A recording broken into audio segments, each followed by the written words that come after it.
You're watching TV9 Digital. I am Adarsh Vepachedu. India levies a 2% digital services tax or DST on e-commerce entities that are not based in India.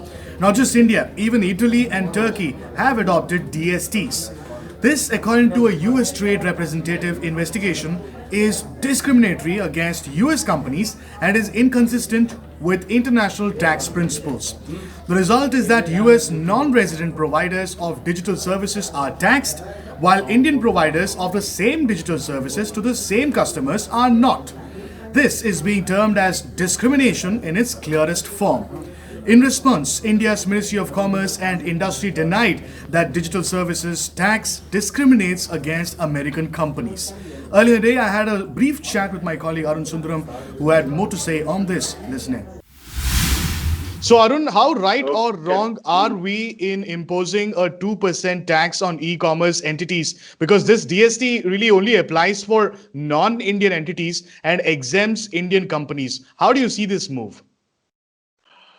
Well, the right to levy a particular tax or assess or whatever it is sovereign. It rests with the government saying that only those entities which are reportedly, non-Indian, they are being targeted. I think it's a little bit of an exaggeration because typically, if, with whatever little knowledge I have, I can tell you that these entities that are operational in India do have a structure by which actually they set up a business here. They could well be construed as Indian companies, albeit the fact is that the ultimate owner or the beneficiary is an entity which is located abroad. So it is perhaps a bit of an unfair explanation to say that the non-Indian entities are being tried because this is not a jurisdiction. I mean, India at the end of the day is not a tax jurisdiction. We Got it. have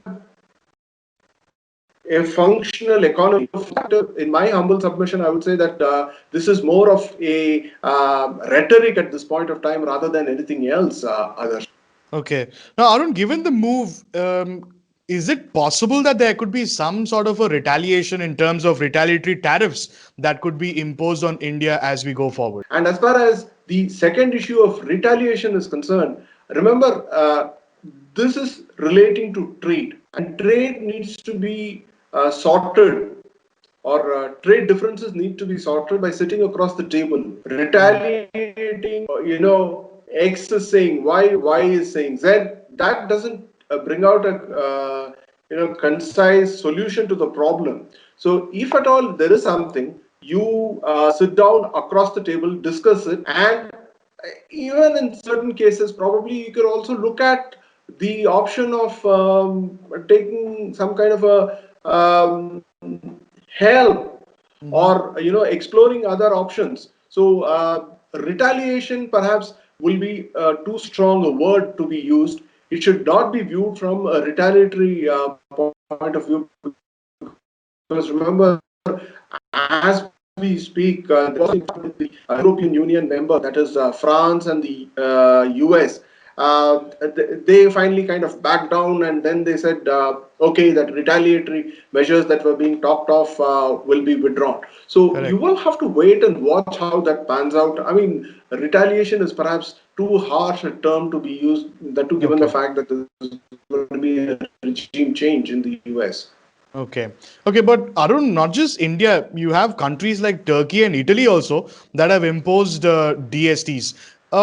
Going forward, could this be a new norm in 2021? For instance, Australia has levied DST on Facebook for its services. How do you see the whole DST aspect panning out this year, 2021?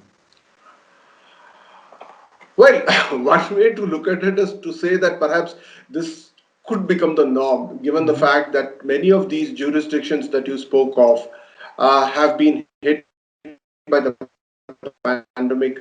There is an acute shortage. If they are able to mop it up through some kind of innovative tax principle or tax practice being brought into place, so why not? I mean, at the end of it, remember what I said in the first question, answer to the first question, it's a sovereign right. Now, whether that yields the required result or not, that is something only time will tell. But it does indicate how perhaps a little bit fragile global trade has become these days. You are seeing an instance of somebody becoming very much more powerful, somebody being so powerful enough that he is able to elbow out the other. And Okay. that doesn't bode well in the larger scheme of things, particularly when it comes to global trade, Adarsh. Right, right.